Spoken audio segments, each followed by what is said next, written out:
450 ईस्वी के बखत में एकर स्थापना हो रहल नालंदा यूनिवर्सिटी जे भारत के सबसे पुरनका विश्वविद्यालय जहां पर ही उच्च शिक्षा के सर्वाधिक का और प्रसिद्ध केंद्र रहला। सब कोई के नमस्ते और प्रणाम। ज्ञान विज्ञान कार्यक्रम में आप सब लोगन के शानदार स्वागत बाती। जी हाँ, आज हमनी बात करब जा भारत के सबसे पुरनका यूनिवर्सिटी जेकर स्थापना भारत के बिहार राज्य में गुप्त काल के दौरान 5वीं सदी में हो रहल उ भी कुमार गुप्त प्रथम के बगल से। ऐतिहासिक तथ्य के अनुसार ई बतावल जाला कि बख्तियार खिलजी सन 1193 में नालंदा यूनिवर्सिटी पर आक्रमण कर ले रहलन। नालंदा विश्वविद्यालय स्थापत्य कला माने कि आर्किटेक्चर के एगो एक्स्ट्राऑर्डिनरी माने कि अद्भुत नमूना बाते। ए यूनिवर्सिटी में 300 कमरा, 7 गो बड़का बड़का कक्षा और पढ़े खातिर 9 मंजिला होला एगो बहुते बड़का पुस्तकालय माने कि लाइब्रेरी रहल जेमे लाखों लाख पुस्तक रहल। ई बतावल जाला कि हर लाइब्रेरी में उतना किताब रहल कि जब आक्रमण के बखत में लाइब्रेरी में आग डाल ले रहलन जा त लाइब्रेरी में बिथा आग धर गल रहल जेमे बुतावे के 3 महीना, जी हाँ 3 महीना लगल रहल। चीन के एगो निवासी ये जिंग हिया परी 10 बरिस ले विद्या ग्रहण करलन और ढेर गो पुस्तक लेके अपन देश वापस चल गए रहल। ई पुस्तकालय के नाम रहल धर्मगंज। पुरनका तिब्बत स्रोत के अनुसार नालंदा के बड़का पुस्तकालय में 3 गो बड़का बहुमंजिला इमारत माने कि रत्नसागर, रत्नो दधी और रत्न रंजका जैसन नाम रहल। आज अगर बेहतरीन यूनिवर्सिटी के बारे में बात करीला सा त दिमाग में खाली आवेला ऑक्सफोर्ड, येल या फिर कैम्ब्रिज। बकेर कमाल के बात ई ह कि 1500 बरिस पहले कहानी त अलगवे रहल। काहे कि भारत में एगो ऐसन यूनिवर्सिटी रहल जे भारतीय दुनिया के सबसे पुरनका यूनिवर्सिटीज में गिनल जाला। ओह नालंदा यूनिवर्सिटी। नालंदा शब्द 3 शब्द से बनल बा। ना प्लस अलम प्लस दा माने एगो ऐसन ज्ञान भंडार जेकर कोनो सीमा नहीं बाती। सच्चे की जैसन नाम वैसन काम। ए यूनिवर्सिटी में ज्ञान के भंडार रहल। यहाँ परी न खाली धार्मिक ग्रंथ रहल बल्कि लिटरेचर, थियोलॉजी, लॉजिक, मेडिसिन और फिलॉसफी जैसन कई गो विषय पढ़ावल जाता रहल। हर सब्जेक्ट के भरपूर ज्ञान देवे खातिर बनावल गए रहल 9 मंजिला लाइब्रेरी जिमें 1,00,000-2 लाख नहीं बकेर 90 लाख से जस्ती पुस्तक और मैन्युस्क्रिप्ट रहल। नालंदा यूनिवर्सिटी 700 बरिस ले दुनिया के सिखैलन और विद्या दान दिलन। बकेर कई गो हला नालंदा यूनिवर्सिटी पर आक्रमण भी हो रहल। 12वीं शताब्दी में एगो हमला में बख्तियार खिलजी त नालंदा विश्वविद्यालय के त जला दिलक और ई बतावल जाता कि ओकर लाइब्रेरी त 3 महीना ले जरल रहल।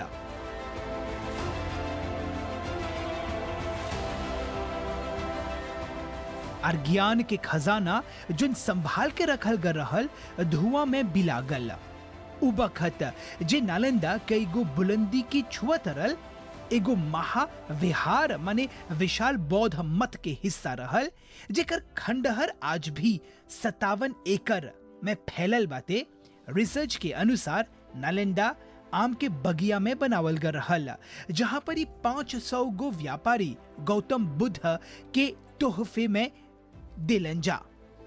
बकेर आर्कियोलॉजिस्ट के अनुसार नालंदा के 5वीं सदी बीसी में गुप्त काल में बनावल गए रहल। एकर बाद गुप्त काल में एकर आर जस्ती विकास हो रहल त एगो विहार से खाली 7वीं शताब्दी से उ एगो महाविहार बन गल बाती। अलग अलग युग में हिया महान और विद्वान पंडित छात्र के पढ़ैलन जा, जैसे नागार्जुना, बुद्ध पालिता, शांत रक्षिता और आर्यदेव। और उनकर शिष्य रहलन चीनी यात्री यानी कि हुएनसांग, जे हैजा आके उ अपन ज्ञान ग्रहण करलन। माने चीन, म्यांमार और श्रीलंका के शिष्य हैजा आके विद्या ग्रहण करत हलन जा। बकेर है सब के होइला पर भी नालंदा यूनिवर्सिटी वक्त के मार से नहीं बचल बा। यही खातिर डॉक्टर अब्दुल कलाम के पहल से नालंदा एगो मॉडर्न इंटरनेशनल यूनिवर्सिटी के रूप में फिनो से जन्म लेलन। नालंदा यूनिवर्सिटी ई बात के साक्षी हवन कि भारत अपन ज्ञान से सदियों से दुनिया के रोशन करत हवन।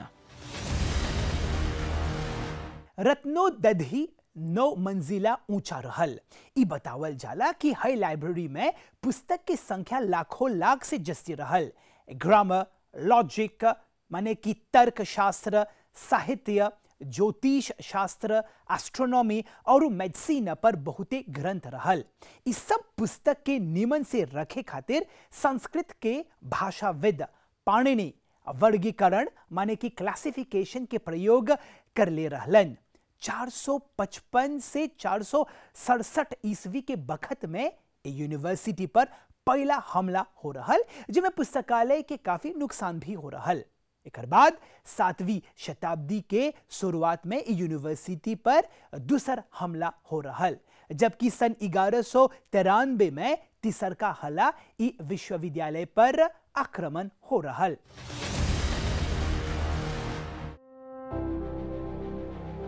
नालंदा विश्वविद्यालय में बौद्ध दर्शन के ढेरों शिक्षक और शिष्य रहलन।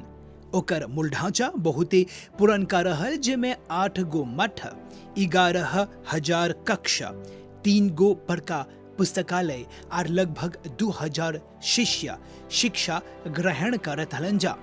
नालंदा यूनिवर्सिटी में medicine, arts, philosophy, astrology, history, mathematics, economics और रिलीजन जैसन विषय के पठन पाठन होवत हरल। उ वक्त में पढ़ाई के स्तर काफी उच्चतम रहल, जहां पर ही नालंदा में प्रवेश करे खातिर एगो छात्र के परीक्षा होवत हरल, माने कि एंट्रेंस एग्जाम। एशिया के शुआंगस्यांग और ई जिंग जैसन बौद्ध शिष्य से जस्ती जानकारी मिलल बाते कि नालंदा विश्वविद्यालय कैसे रहल। ई जिंग पढ़ाई के बाद अपन संगे ढेर गो पुस्तक लेके गल। नालंदा के एगो वेल इक्विप्ड पुस्तकालय रहल। पारंपरिक तिब्बती सूत्र के अनुसार नालंदा विश्वविद्यालय के पुस्तकालय के विशालता पर जानकारी मिलल बाते, जेकरा हमनी धर्मगंज बोलीला सा, जेमे 3 गो बड़का भंडारण इमारत रहल। रत्न सागर, रत्नोदधि, रत्नरंजका। रत्नोदधि तब 9 मंजिला के रहल, जेमे सबसे पवित्र मैन्युस्क्रिप्ट रखल गल रहल। इमे प्रज्ञा परमित सूत्र और गुह्य समाज शामिल रहलन। 700 बरिस ले ई पुस्तकालय जीवित रहल, बकिर 12 सदी के दौरान भारत पर कई गो हमला हो रहल। 3 महीना ले नालंदा के लाइब्रेरी जलते गल, काहे कि 90 लाख से जस्ती पुस्तक रहल। नालंदा यूनिवर्सिटी अपन सब महिमा ई प्रचंड हमला में खो दिलन। नालंदा यूनिवर्सिटी में विद्यार्थी के चयन मेरिट के आधार पर हो रहल और शिक्षा भी निःशुल्क माने कि फ्री रहल। हर यूनिवर्सिटी की स्थापना के उद्देश्य रहल ध्यान और आध्यात्म माने कि स्पिरिचुअलिटी खातिर एगो स्थान बनावे के। यही खातिर नालंदा यूनिवर्सिटी में शिक्षा हासिल करे के लोग तिब्बत, तुर्की, जापान, चीन, इंडोनेशिया, फारस और कोरिया जैसन देश के छात्र आवत हलन जा। ए यूनिवर्सिटी में प्रवेश करे खातिर 3 स्तर होला बहुते मुश्किल प्रवेश परीक्षा माने कि एंट्रेंस एग्जाम में भाग लेवत हलन जा। प्रसिद्ध चीनी यात्री हुएन त्सांग हैजा आके विद्या प्राप्त करलन और अपन विद्यार्थी जीवन अपन पुस्तक में लिखलन।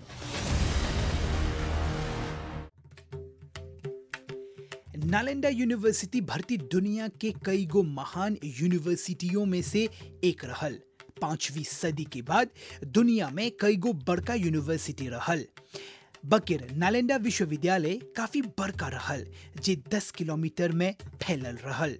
पहल का मॉडर्न यूनिवर्सिटी इटली के पेरुग्वा यूनिवर्सिटी जे 10 या 11 शताब्दी में बनावल गए रहल। कैम्ब्रिज यूनिवर्सिटी 13वीं शताब्दी में बनावल गए रहल। बकिर 700 बरिस अगाड़ीवे से भारत में एगो अंतर्राष्ट्रीय विश्वविद्यालय रहल जे नालंदा के नाम से जानत हलन।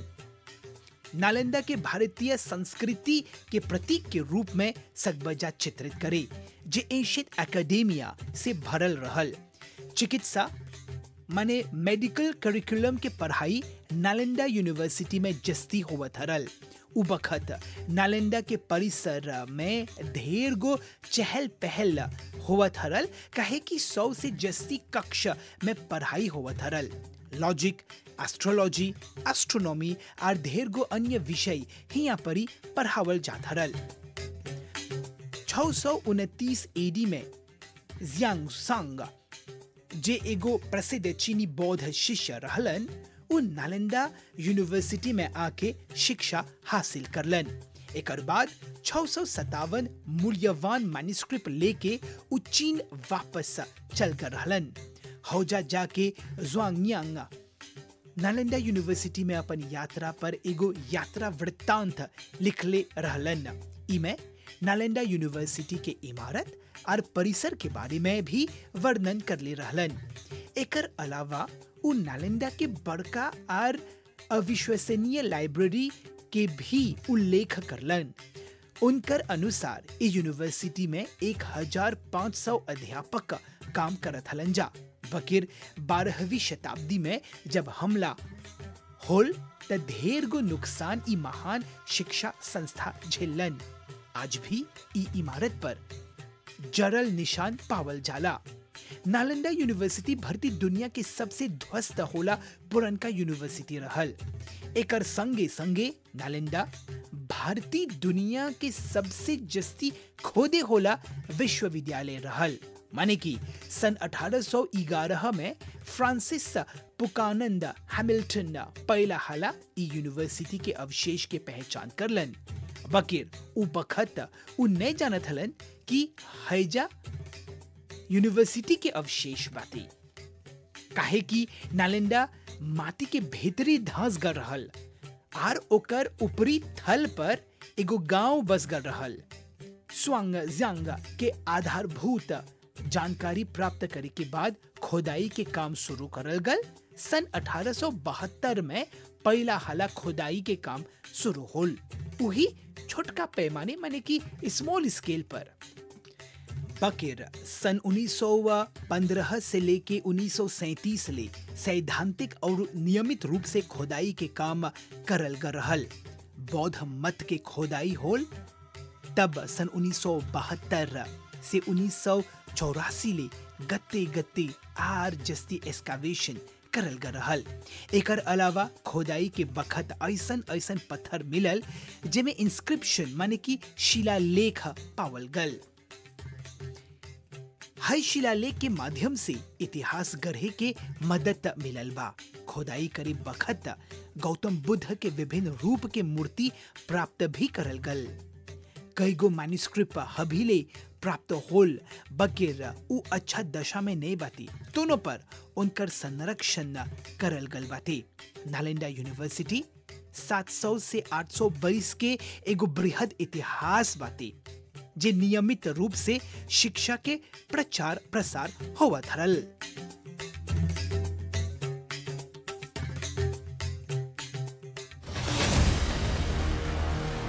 नालंदा जैसन पुरनका यूनिवर्सिटी के बारे में आज जस्ती से जस्ती जानकारी प्राप्त करे के मौका मिलल बाते। बिहार राज्य में स्थित ई यूनिवर्सिटी आज एगो पर्यटन स्थल भी हो गल बाते। अगर आज नालंदा विश्वविद्यालय जीवित रहल, माने उन पर कोनो प्रकार के हमला नहीं होवत रहल, तो शायद ज्ञान के भंडार आज भी प्रसिद्ध रहलन। आवत बुध के एगो ऐसन ज्ञानवर्धक विषय लेके आवब जा। तबले अभी उदय के बगल से सब कोई के नमस्ते और प्रणाम।